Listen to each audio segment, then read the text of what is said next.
Good evening, and welcome to Sleeplis Whispers. We don't hunt movie monsters or retell campfire legends. We tell the real fears, the ones that hide in ordinary houses, on lonely back roads, and under lakes that look perfectly calm in daylight. Every story you'll hear tonight comes from someone who swears it happened, and who still glances over their shoulder because of it. So, get comfortable, if you can. Turn down the lights, close the door, and listen closely. Because it's the quiet things, the subtle, patient things, that keep us awake the longest. Subscribe to Sleeplis Whispers for true horror every night. And remember, sleep is optional. The fear isn't.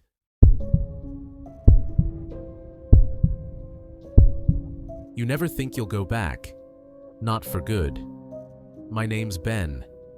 The Arizona heat felt heavier than I remembered, a dry blanket smothering the whole dusty town of Copper Creek. It's a fresh start, my girlfriend Chloe kept saying, unpacking her pottery supplies. No rent, good space for Jax. Our 6-year-old was already kicking a soccer ball against the back fence, stirring up clouds of red dirt. We were broke. The city chewed us up. This inherited house was our only life raft. The place was a tan stucco ranch, squat and stubborn. Felt like my grandma, sturdy, faded, silent. But the first thing that really caught my eye was next door. The yard was a wreck, overgrown, and right on the property line stood the ironwood tree. Me and Eli used to climb it. My childhood best friend from the 2 weeks every summer I'd spend here. A lanky kid with a bad haircut, eyes always a little too bright. His house was always dark, shades drawn. Grandma would click her tongue. That family's got trouble rooted deeper than that tree. Eli lived in that yard. We'd carve initials, swap comic books, drink stolen sodas till they were warm. He'd say, "When you gonna stay for good, Ben? Don't go forgetting me." I promised I wouldn't. The last summer, I was 14, woke up to a god-awful crash next door. Metal rending, a truck gunning it down the road. Then, an eerie quiet. When I asked Grandma, she just shook her head. Gone. Best not to ask. I figured Eli finally ran. I hoped he did. Now, 20 years later, I was staring at the same tree. It wasn't right. The trunk was blackened and split, like it stopped living halfway through, clawing at the bleached sky. "Gotta get that thing taken down," I muttered to Chloe. "Looks one good windstorm from coming through the roof." "It's got character," she said, but wrinkled her nose. "Place smells coppery, like old pennies and dirt." The weirdness didn't start with a bang. It was a slow seep. Jax got quiet. He'd stand at the back window, thumb in his mouth, a habit he'd kicked years ago. "What's up, buddy?" I asked. "The boy's lonely," he said, not turning around. "What boy?" "In the dead tree. He says it's itchy in the ground." A chill went through me, despite the 100-degree heat. "Kids," Chloe forced a laugh, too high. "Their imaginations." Then Chloe started changing. She's sunshine, stubborn optimism. But she began forgetting things, milk on the counter, to turn off the stove. I'd find her in the backyard, just staring at the ironwood. "You okay?" I'd ask. "Just thinking," she'd say, voice distant. "About roots, how deep they must go." The climax was a Thursday. I woke up at 3 a.m. to an empty bed, the back door wide open, desert cold rushing in. I bolted outside. Chloe was there, in her sleep tank, bare feet on the parched earth, her palm flat against the blackened bark. "Chloe!" She turned, expression vacant, mouth moving, whispering. I got closer. "Promised he'd come back. He promised." I grabbed her. Her skin was cold as stone. Half carried, half dragged her inside. She came to on the couch, shivering, sobbing. I dreamed. I was stuck. So dark, Ben, and I could hear you laughing up above me. That was it. First thing in the morning, I called Manny's tree service. The grinding whine of the stump grinder was a welcome sound. I was inside making Jax a sandwich when it stopped. The sudden silence was worse. Then, pounding on the door. One of Manny's guys, Luis. Ashen. "Senor, you need to come. Call the sheriff." My legs went to water. In the crater left by the grinder, tangled in thick, gnarled roots, was a bundle of faded plaid flannel, and poking out, small, delicate bones, a tiny skull cradled in a web of root and earth. The next 48 hours were a blur. Police tape, forensics. Detective Hayes, weary, called me in. Dental records matched an old file. Elijah Miller, age 8, went missing 22 years ago. Father was the prime suspect. He vanished. Case went cold. My head swam. 8? No, I knew him. We were friends for years. He was my age. Hayes gave me a flat, pitying stare. The remains are of a young child. You're misremembering. If Eli died when he was 8, who the hell had I been trading cards with? Building forts with? The kid who never came inside? A memory, vivid as a burn. Him handing me a piece of ironwood sap. For luck, he'd said. It felt warm, like skin. We moved back in a week later. The oppressive feeling was gone, replaced by a strange, waiting fullness. The first night, Chloe was acting odd.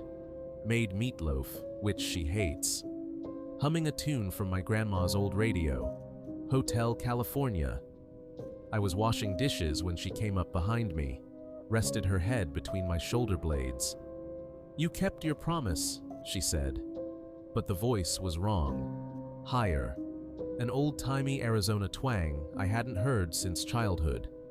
Eli's lisp. I turned slowly.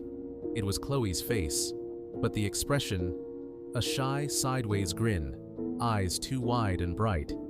She was wearing my old flannel, sleeves rolled past her wrists, a gesture Eli always made. "Missed you something awful," she said. Terror, icy, shot down my spine.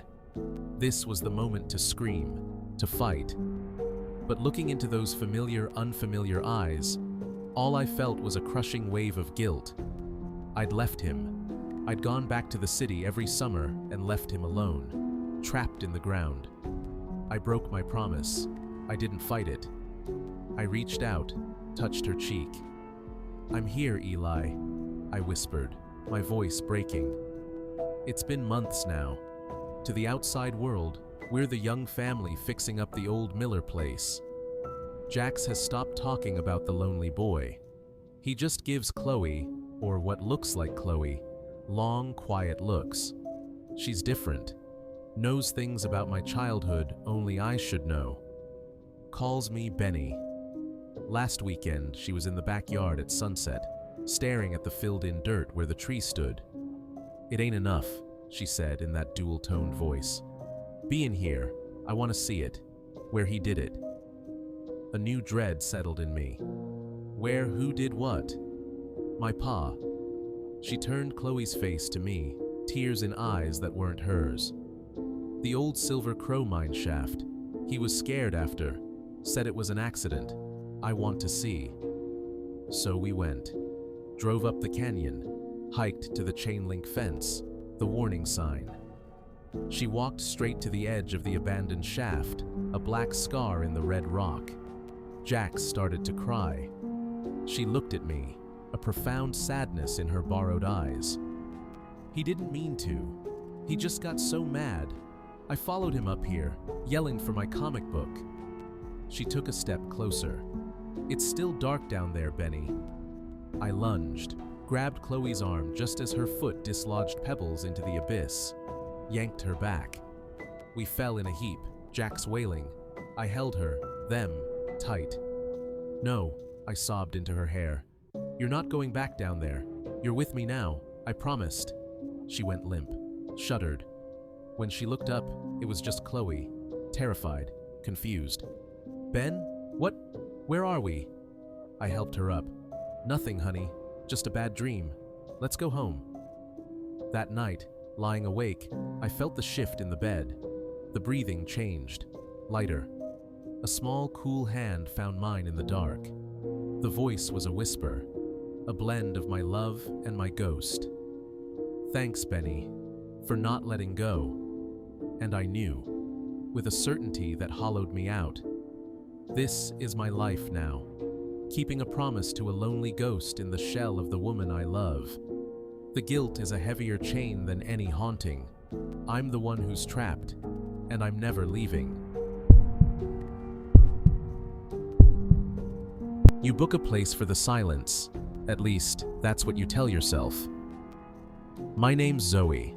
I'm 32, and I just finished 6 months of brutal freelance work for a startup that went belly up. The city noise had fused into a permanent buzz in my skull. My therapist said I needed to disconnect to reconnect. Bumper sticker nonsense. I found an A-frame near Willow Creek, Oregon. The listing promised complete solitude in a pristine coastal rainforest. The price was a steal. My sister, Kira, looked over my shoulder. Looks kinda sterile. Satellite internet only. You'll lose your mind. That's the point, I said, maybe too sharp. No emails, no Slack pings, just the sound of my own thoughts. And bears, she grinned. Don't forget the bears. The drive up the coast was all shifting fog and Sitka spruces that swallowed the road. My phone gave out 10 miles from the turnoff. The final road was 2 gravel ruts, choked with ferns, everything covered in a thick, silent blanket of moss. By the time I pulled up, the light was flat and gray, and a fine mist had started. The cabin was nicer than the photos. All angles and glass, but the woods pressed in close. A digital lockbox. The code worked. Inside was cool, pine-scented, minimalist. A note on the island. Zoe, welcome. Power flickers in heavy rain. Waters from the spring. Do not go near the ravine. Ground is unstable. Local wildlife is active. Keep the doors locked. Ray. I smirked at that last line. Keep the doors locked. Out here? From what? I tossed the note aside. The first night was perfect. Rain drumming on the skylights. I made pasta, drank wine, read a book. The silence wasn't empty. It was full. The drip of water. The sigh of wind in the branches. I slept deep. The second day, the isolation began to shift. I went for a walk. The forest was beautiful, but oddly still. No bird calls, just the endless drip. I found a pile of stones stacked neatly against a cedar stump. Deliberate, ceremonial. I kicked it over, feeling silly and suddenly nervous. When I got back, I had that prickling feeling of being watched from the tree line. That evening, the power flickered. Just once. In that half-second of darkness, I thought I saw a shape outside the big window. A tall, dark outline standing in the downpour. My heart jumped. When the light steadied, there was only rain on the glass. My own pale reflection. You're seeing things, I said out loud. My voice sounded small. I checked the lock. I woke up later to a sound that wasn't rain. A thump. A solid impact against the side of the cabin. Then a slow, dragging scrape, like something heavy being pulled across the deck. I sat bolt upright, fumbled for my flashlight. Hello, I called out. Felt like an idiot. Silence, just the rain. Then another thump. Closer to the front door. Then a new sound. A soft, wet shushing. Like a palm being wiped slowly down the metal door. I crept to the top of the loft stairs, peered down. The front door was a rectangle of deeper black. I saw nothing. Then I heard the doorknob turn. Not a rattle. A full, deliberate rotation. The lock held. My breath hitched. Then he stepped into view through the sidelight window. A man. Or something shaped like a man. shrouded in a sodden dark rain slicker, hood up. The porch light was off, but the kitchen nightlight outlined him. Tall, impossibly tall and thin. In his hand, something long and straight. A walking stick, maybe a tool. He didn't try the knob again. He just stood there, facing the door, not moving. My fingers found my phone. No service. 2:17 a.m. I couldn't call. I was a 2-hour hike from my car, in a torrential rainstorm, in pitch black. I was trapped. I must have stayed frozen at the top of those stairs for an hour. Watching him. He never moved. A terrible sentinel. Eventually, the adrenaline crash pulled me under. I slid down against the wall, flashlight to my chest, and drifted into a jagged half-sleep. Dawn came, a slow leaching of gray light. I uncurled myself. Every muscle ached. I forced myself to look. He was gone. The deck was empty, slick with rain. But there, centered perfectly on the mat, was a gift. A small, dead bird. A dark-eyed junco. Laid on a bed of bright green moss. Its neck was neatly broken, arranged in a circle around it. Several of those smooth, river-worn stones. It wasn't a threat. It was an offering. That was so much worse. I threw on my boots. My hands shook too bad to zip my coat. I didn't pack. I just grabbed my keys, my wallet, my dead phone, and I ran. Splashed through mud.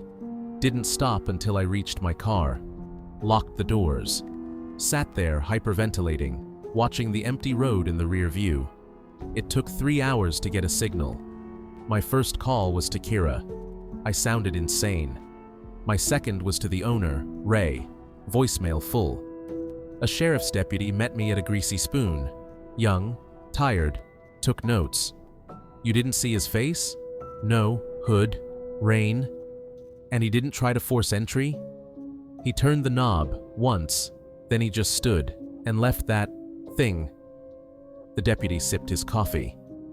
Ms. Rossi, that area, lots of transient folks, live deep in the woods. Some aren't all there. Likely just messing with you, maybe hoping to squat. He left a dead bird as a welcome gift? A helpless shrug. Not all there. We'll check the property, but without a description, you should head home. I did. Drove the 5 hours back to Portland in a trance. Kira put me on her couch. I jumped at every sound, slept with lights on. Ray finally called back, apologetic, refunded me. Probably just old Bill, he said, voice crackly. Who? Local character, harmless hermit, lives up in the watershed, been around years, gets fascinated by the cabin, never hurt anyone, just odd. He left a dead animal on the porch, Ray. A pause. Yeah, well, he's got his own way of communicating. Life normalized. I told myself they were right. A harmless hermit, a tragic figure. The fear receded, replaced by embarrassment. Then, a month later, a package arrived at my apartment. No return address.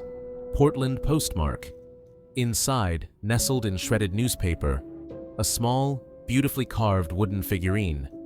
Crude, but recognizable. A woman with long hair sitting in a chair. The wood was dark, polished smooth. It smelled of damp earth and cedar. No note.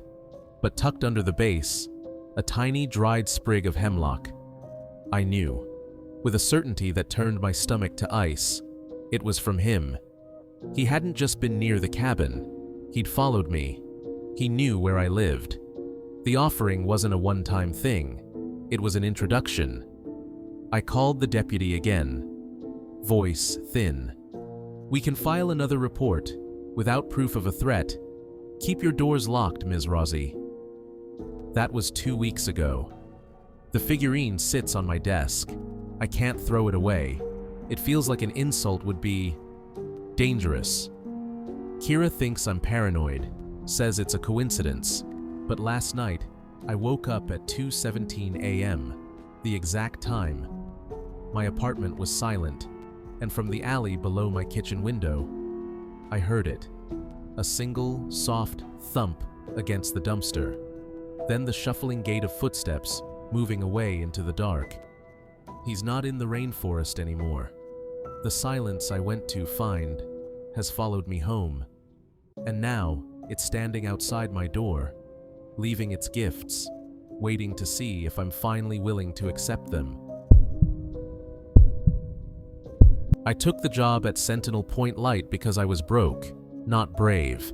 My name's Anya, 26, with a useless art degree, a maxed-out credit card, and a breakup that left me with a cat and a crushing lease. I was desperate. The ad said, "Seasonal keeper wanted. Historic lighthouse. 4-month contract. Housing included. Solitude preferred." The housing included part hooked me. My friend Jessa read it over my shoulder. "Sentinel Point? That's a rock in the ocean. You'll lose your mind." "I need to stop losing my apartment first," I said, voice tight. "I can handle 4 months of quiet. It'll be a retreat." "A retreat with a 100-year-old ghost story attached," she muttered. The lighthouse wasn't the pretty striped kind. It was a stout, whitewashed cylinder on a rugged island a mile off the main coast. A lobster boat captain named Bert took me out. "Last run till November," he grunted. "You're on your own. Radio's in the kitchen. Don't fall off the cliffs." The first month was quiet, blissful. My job was basic: maintenance, weather logs, checking the automated light and foghorn. The solitude was a balm. I painted bad seascapes, read stacks of books, learned the wind's rhythm. The weirdness started in October with the first big nor'easter. The storm screamed around the house, salt spray blurring the windows. I was by the wood stove when the VHF radio crackled.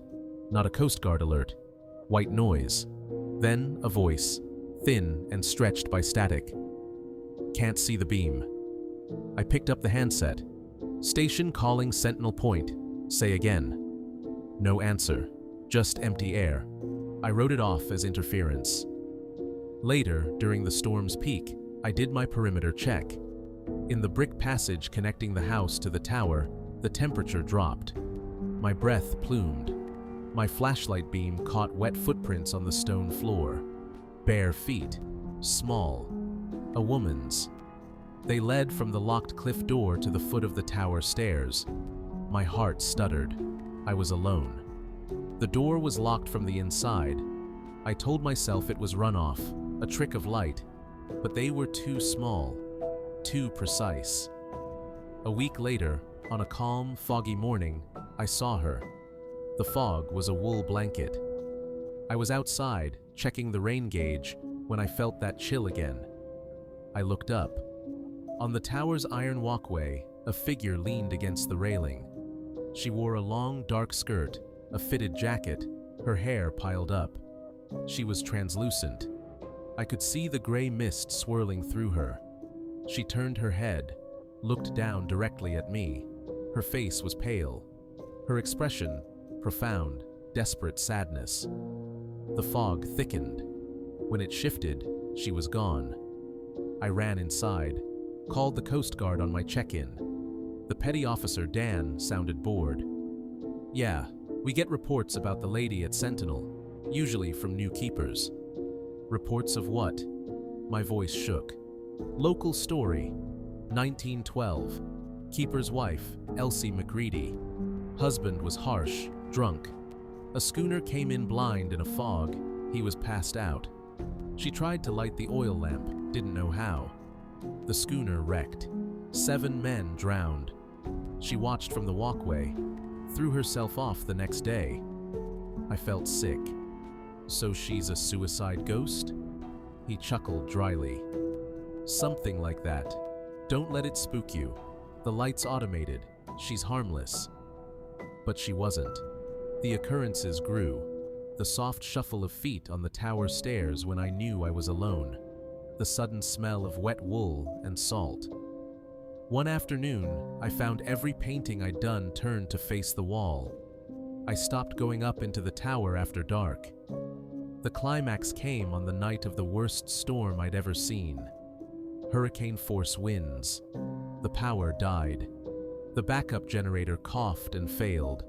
The modern light and horn went silent. In that howling, primitive dark, I felt a new terror. I was in the kitchen, fumbling with a kerosene lantern, when the antique brass speaking tube in the wall whistled. Then a voice, clear as day and dripping with despair, whispered from it. "The lamp. He won't light the lamp. They're coming onto the rocks." The temperature plummeted. The lantern flame guttered. And there, in the doorway, she stood. Not translucent now. Solid. Soaking wet. Hair plastered to her skull. Eyes wide with a panic that had lasted a century. She pointed a trembling finger toward the tower stairs. "I can't!" I screamed over the wind. "It's automatic. It's broken. Light it." The voice wasn't a whisper. It was a shriek that tore from her throat, echoing with the storm's roar. Behind her, the iron door to the cliff walk blew open with a bang. Rain torrented in. I acted on pure instinct. Grabbed the lantern. Ran past her, feeling a wave of freezing damp as I breached her form. Took the spiral stairs 2 at a time. In the lamp room, the modern unit was a dead box of electronics. But in the center, under a glass dome, was the original Fresnel lens, a beautiful, complex jewel of prisms. Another shriek from below. Agony. I saw a flash of light out at sea, a boat's navigation light, terrifyingly close. On a shelf, an old kerosene storm lantern. I fumbled with matches, got it lit. A tiny golden flicker. I didn't know what to do. I lifted the lantern high, placed it against the glass dome of the great lens. The small flame caught in 100 prisms, fractured, magnified. A weak, trembling beam of light shot out into the raging blackness. It was nothing, a toy light. But the moment it pierced the dark, the screaming stopped. The wind seemed to hold its breath. I stood there, holding the lantern aloft until my arms burned. The ghostly light out at sea winked out. At dawn, the storm broke. I stumbled downstairs. The house was still. The door was closed and locked. The smell of wet wool was gone. When I radioed in the generator failure, Dan was sympathetic. "Happens. You okay?" "Yeah," I said, voice rough. "I'm okay." After that, the phenomena ceased. No footprints, no whispers, no sad figure on the gallery. I finished my contract. Bert collected me in November. Back on the mainland, the city noise was an assault. Jessa said I looked older, quieter, but the story nagged at me. I visited the Historical Society, dug through archives. I found Alistair McCready's logs, terse, professional. Then I found a single folded page tucked in a ledger from 1911, a letter, delicate, feminine hand. "My dearest Joseph," it began. Joseph wasn't the keeper's name. "I watch for your ship every day. I have done as you asked.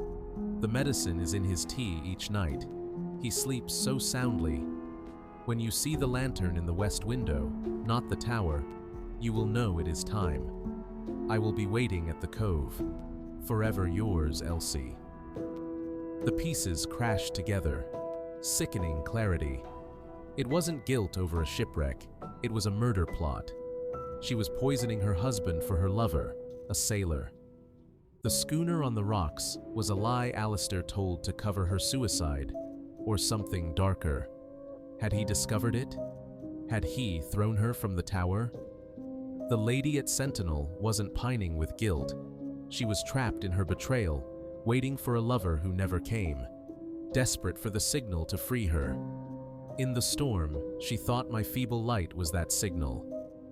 The final twist came last week. A letter, no return address, a single yellowed photograph, the Sentinel Point Lighthouse, circa 1900. On the gallery, a woman in a dark skirt, face blurred. Next to her, a man in a keeper's uniform. A young man, smiling, written on the back in that same delicate hand, "My Alistair, my love, why did you not light the lamp?" I stared until the words blurred. The community story was wrong. The official record was wrong. She wasn't waiting for a lover's ship. She was waiting for her husband, the keeper, to light the lamp and guide her home from whatever dark sea her own actions had sent her onto. She wasn't a murderer. She was something else. A woman lost in a tragedy I can't fully comprehend, blaming the wrong person for a century. I keep the photograph on my desk. Sometimes, on foggy nights in the city, I catch a faint smell of salt and wet wool. And I wonder, by lighting that lamp, I didn't put her to rest. I finally gave her the signal she'd been waiting for. I didn't free her. I showed her I was here.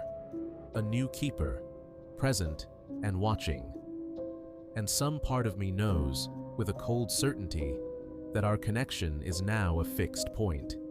The storm will come again, and the whisper in the speaking tube will be for me.